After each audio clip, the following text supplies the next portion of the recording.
스포츠.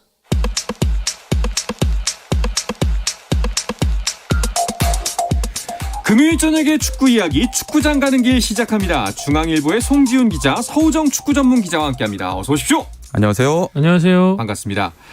앞서 단신에서도 설명을 드렸지만 월드컵이 오늘로 딱 100일 남게 됐습니다. 원래는 내일이었는데 개막이 하루 앞당겨진다고 하죠. 네, 원래 이제 11월 21일에 개막을 해서 12월 18일까지 진행되는 거였는데 당초에 11월 21일 날 오후 7시에 열리기로 되어 있었던 카타르와 에콰도르의 이 카타르 월드컵 개막전 이 경기만 하루 앞당겨서 요 경기만 이제 따로 빼서 하기로 한 거죠.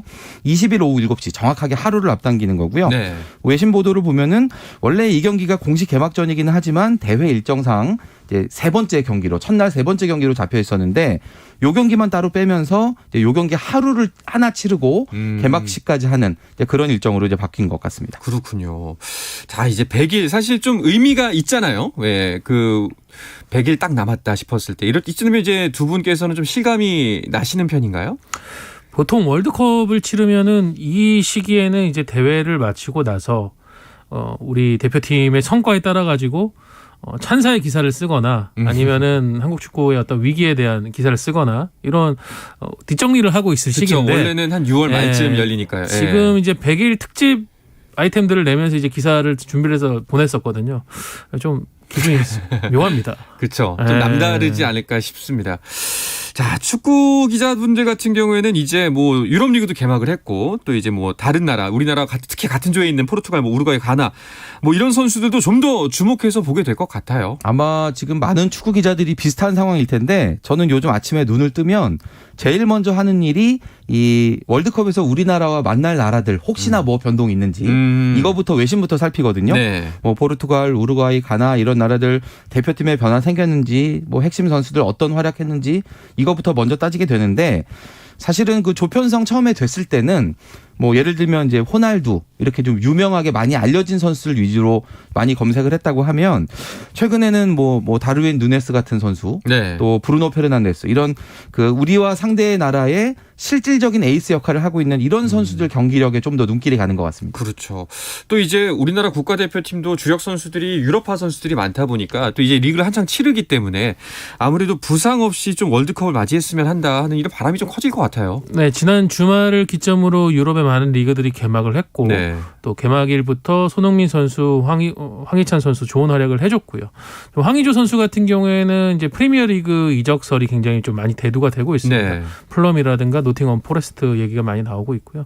독일에 뛰는 선수들이 조금 부상자들이 많았는데 이 선수들이 힘을 내준다고 하면은 이제 벤투 감독이 월드컵을 준비하는데 더 도움이 될 것 같습니다. 네.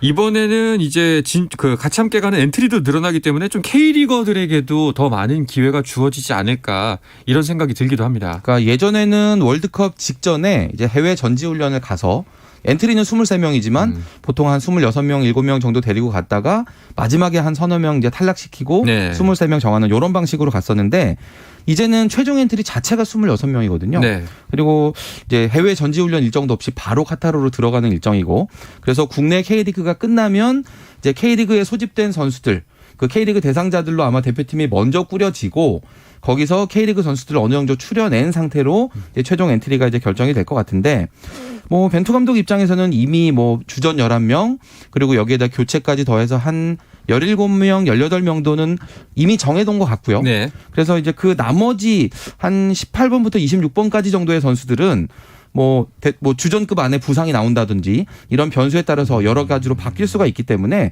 아무래도 이 K리거들한테는 그만큼 이제 어떤 문이 활짝 열려 있다. 네. 아직까지 가능성이 남아 있다. 이렇게 볼 수 있겠죠.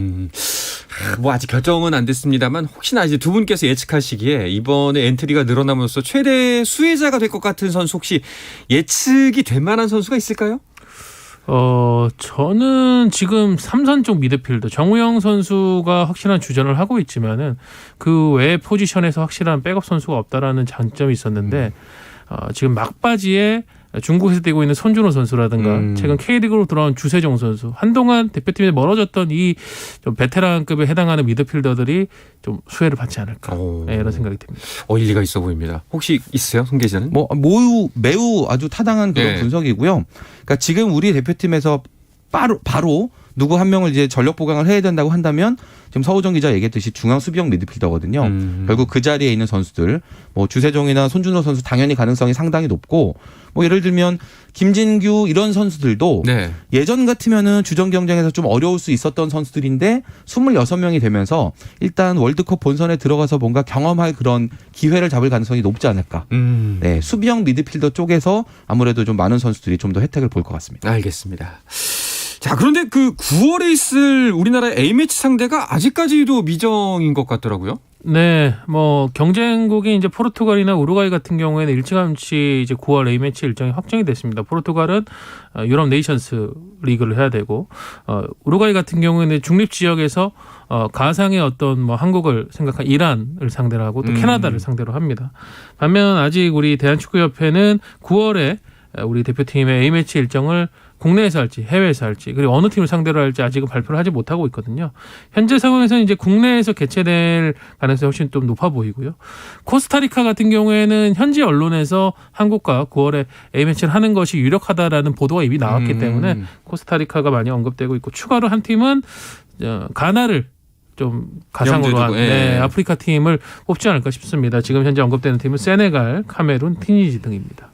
진짜 이번 뭐 A매치 같은 경우에는 뭐라고 표현한 게 가장 맞을까요? 이제 모의고사인데 모의고사라기보다는 뭐 사전고사? 뭐라고 해야 될까요? 그런 정도의 성격이 되기 때문에 굉장히 좀 중요한 경기가 될 것 같군요.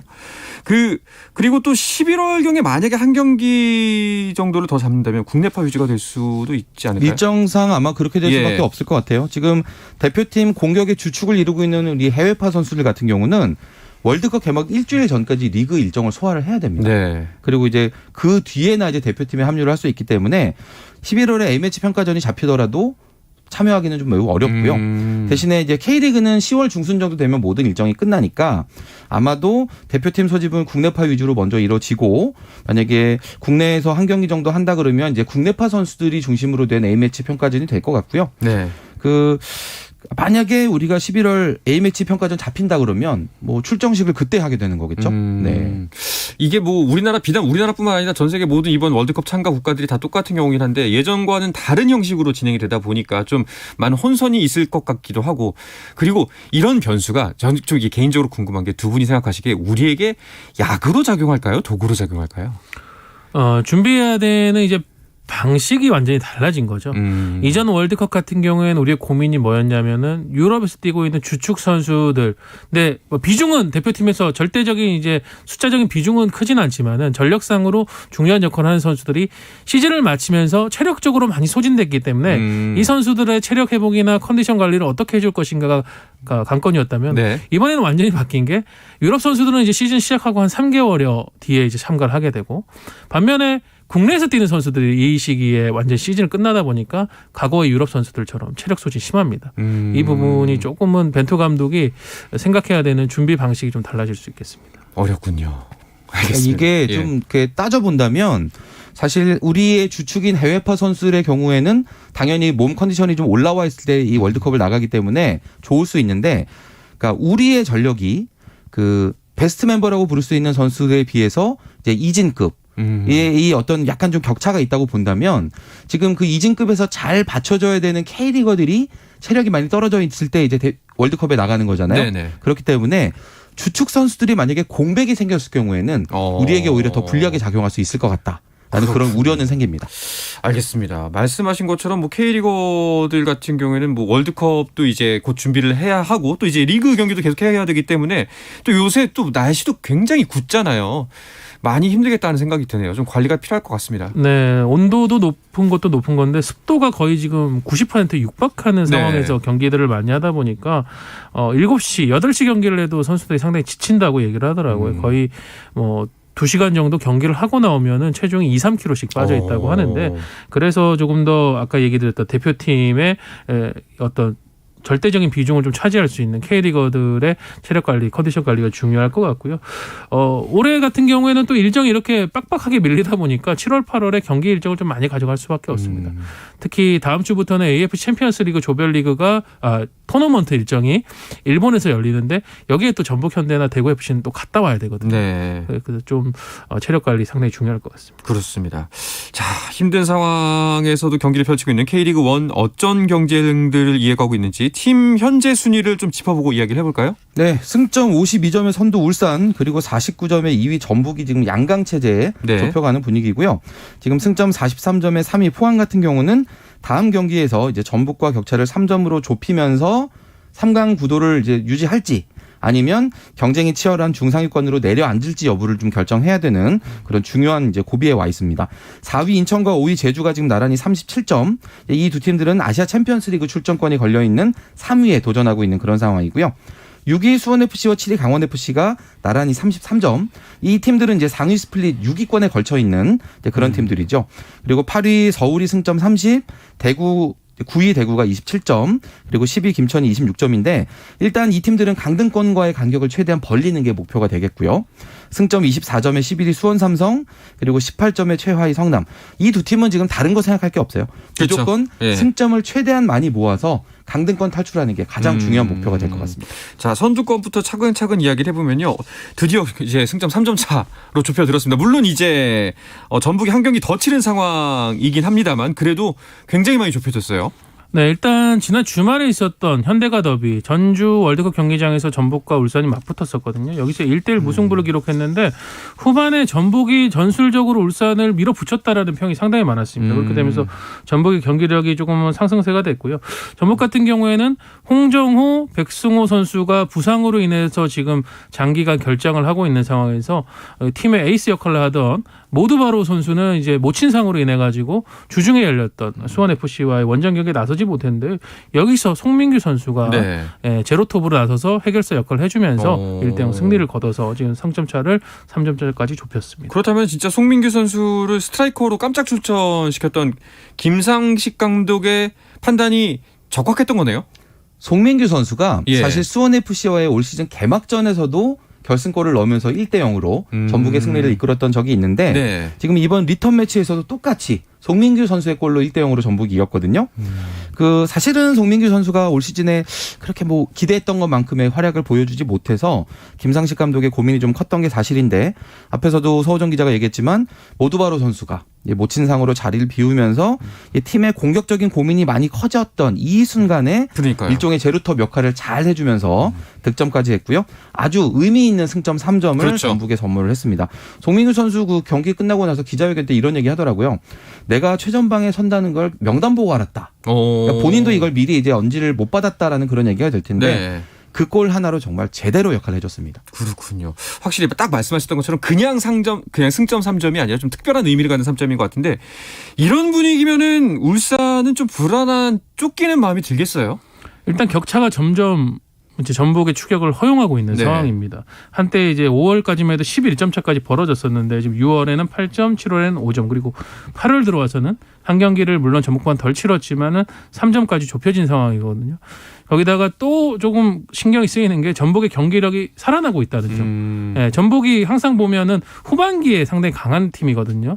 작년에도 한때 울산이 3경기 이상으로 이제 간격차를 벌렸었다가 그걸 마지막에 결국은 역전을 당했었습니다. 약간 그런 트라우마가 생각날 수 있는 대목이 아닌가 싶습니다. 어쨌든 뭐 울산 입장에서는 이제 내일 대구와의 경기를 펼치는데 이 경기가 굉장히 중요한 상황이 될 것 같아요. 네, 울산 입장에서 지금 상황을 해결하는 가장 좋은 방법은 일단 내일 홈 경기에서 대구를 잡고 전북과 승점 차를 다시 6점 차로 벌려놓는 거 이게 가장 좋은 방법일 텐데 울산이 이번 홈 경기 이후에 김천, 제주, 성남을 다 원정에서 치르거든요. 네.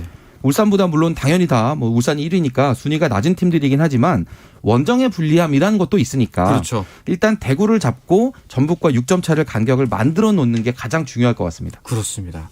하지만 또 대구 역시 또 주장 김진혁 선수의 약속을 지키기 위해서라도 승리가 꼭 필요한 상황인데요. 대구 이야기는 잠시 쉬었다 와서 자세하게 나누겠습니다.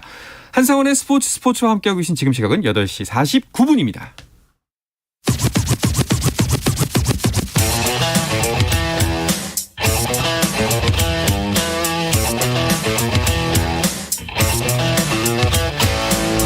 짜릿함이 살아있는 시간 한상원의 스포츠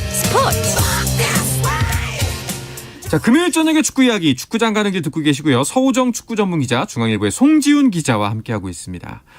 아까 이제 주장 김진혁 선수의 약속을 지키기 위해서라고 이야기를 드렸었는데 부진한 행보에 주장 김진혁 선수가 경기 마치고 마이크를 들었어요. 네, 지난 주말 열렸었던 인천과의 홈 경기에서 대구가 2대3으로 패했습니다. 경기 종료 직전에 이제 인천에게 실점을 하면서 결국은 또 패하면서 지금 9경기 연속 무승으로 가고 있는 상당히 안 좋은 흐름입니다. 네. 그래서 경기가 끝나고 나서 김진혁 선수가 얘기해 주신 대로 확성기를 잡고 왜 이런 상황이 됐는지 사실 저희도 참 이게 이해가 안 된다. 하지만 어떤 수단과 방법을 동원해서라도 반드시 이 흐름을 끊고 다시 승리하도록 하겠다라고 팬들 앞에서 약속을 하면서 박수를 받았거든요. 네. 근데 조금 안타까운 것은 이런 분위기라면 한번 반전이 딱 이루어져야 되는데 주중에 역시 경기를 치른 대구 강원 원정에서 또 한 번 종료 직전에 실점을 하면서 강원에게 0대1로 패하고 말았습니다. 이 흐름이란 게 또 무섭거든요.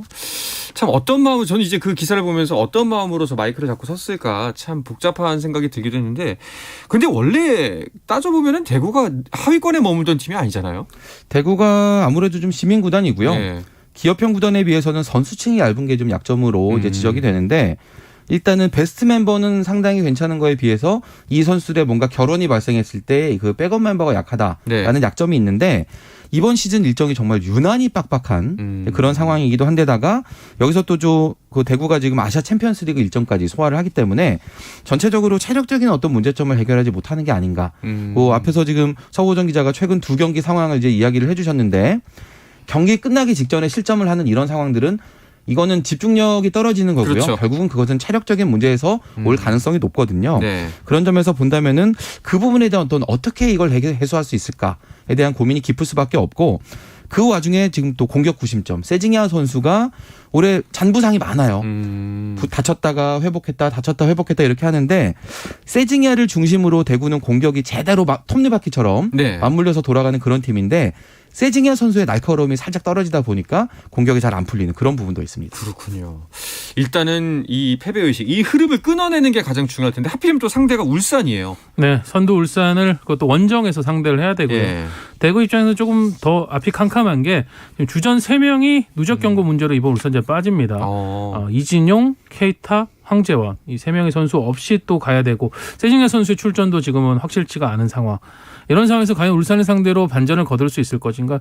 제가 볼 때는 무승부도 대구에게 지금 흐름에서는 울산을 상대로 나쁘지 않은 결과라고 생각합니다. 어떻게든 좀 흐름을 끊고 나서 지금 이 경기를 마치고 나서는 또 일본으로 건너가서 AFC 챔피언스리그 16강전 이제 토너먼트 일정을 치러야 되거든요. 네. 울산전만큼은 대구가 어떻게 해서든 지지 않는 상황으로 가야 되겠습니다. 알겠습니다. 자, 28라운드 나머지 일정도 한번 짚어주시죠. 네, 내일 울산 대구전과 함께 인천 전북의 경기가 또 있습니다. 네. 전북이 이번 주에 지금 이틀 사흘 쉬면서 아주 강행군을 하고 있는데 인천과의 또 다른 원정 경기 어떻게 마무리할지 일단 궁금하고요. 네. 모레 일요일에는 제주와 포항, 수원과 성남의 경기 있는데 두 경기 모두 순위 싸움에서 아주 중요한 한 판이고요. 월요일이 광복절이라서 월요일에도 두 경기가 있어요. 강원과 수원FC 그리고 김천과 서울의 경기가 있습니다. 네. 일요일 날 경기 순위표 하단에 위치한 수원 삼성과 성남이 만나네요. 네, 지금 11위 수원, 12위 성남 승점 6점차 상황에서 격돌을 하게 됐는데요. 결국 이 경기에서 승리를 거둔다. 수원이 승리를 거두면은 이제 9점 차로 간격을 한참 벌리면서 성남을 따돌릴 수가 있는 거고 성남 입장에서는 여기서 반드시 승리를 해서 한 걸음 더 쫓아가야만 다이렉트 강등에 대한 위기를 피할 수가 있는 상황입니다. 그렇죠. 성남 입장에서는 지금 김천과의 홈 경기, 수원과의 원정 경기 이 두 경기를 모두 잡는 게 베스트 시나리오였는데 지난 김천과의 홈 경기에서는 1대4로 패했거든요. 그렇게 되면서 이번 수원전에 대한 어떤 집착이 더 강해진 상황. 수원도 여기서 반드시 성남을 우리 홈에서 밀어내면서 성남을 낭떠러지로 밀어내고 우리는 그래도 안전한 포지션으로 가겠다.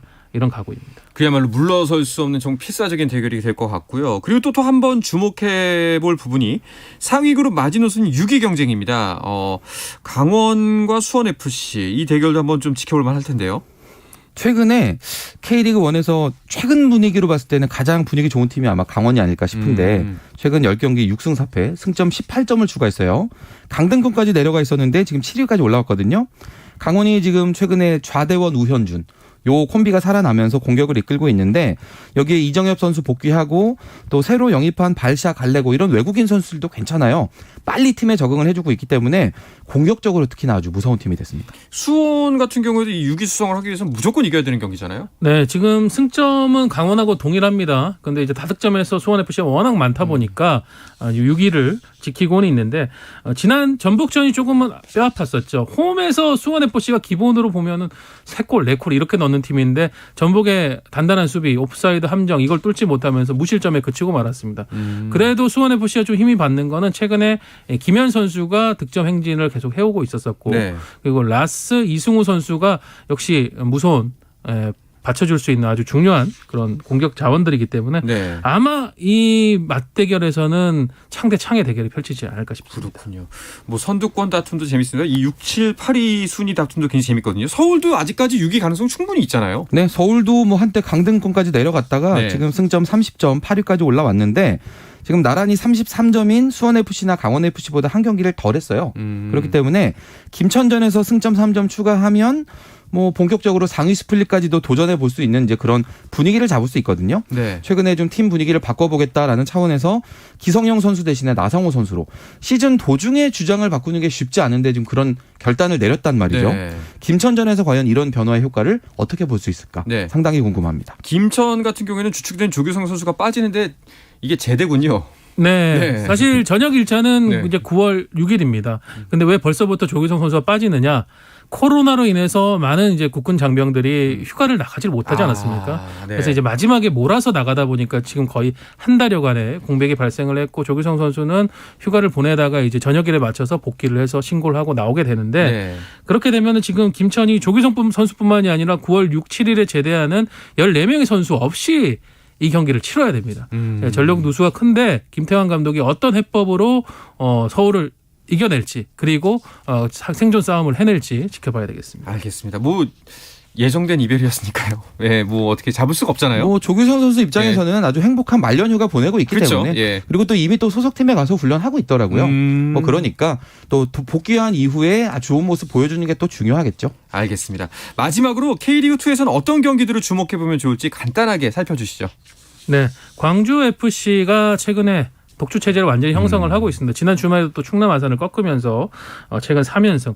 이번 주말에는 안산을 상대로 4연승에 도전합니다. 네. 안산이 감독 교체가 있었거든요. 조민국 감독에서 임종원 감독 대행 체제로 왔는데 임종원 감독 대행이 잘 이끌어주면서 최근 정식 감독으로 임명을 했습니다. 그래서 안산의 기세도 만만치 않을 것으로 보입니다. 알겠습니다. 자, 이 이야기를 끝으로 금요일 저녁에 축구 이야기 축구장 가는 길을 마치도록 하겠습니다. 중앙일보의 송지훈 기자, 서우정 축구 전문 기자와 함께했습니다. 두 분 고맙습니다. 감사합니다. 네, 주말 스포츠는 9시 20분부터 함께 하실 수 있습니다. 저는 월요일 저녁 8시 30분에 다시 돌아오겠습니다. 한상원의 스포츠!